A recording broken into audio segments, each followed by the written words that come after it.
క్రీస్తునందు ప్రియమైన దేవుని బిడ్డలారా, ఈనాటి దేవుని సందేశం.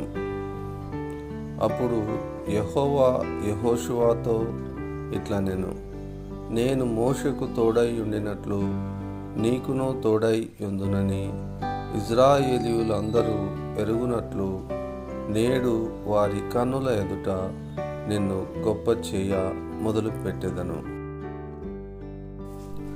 ప్రేమైన దేవుని బిడ్డలారా, మోషే వంటి గొప్ప సేవకుని వలె మోషే సేవకుడైన యెహోషువను హెచ్చించిన రీతిగా అదములమైన మనలను కూడా ప్రభువు హెచ్చించువాడై ఉన్నాడు.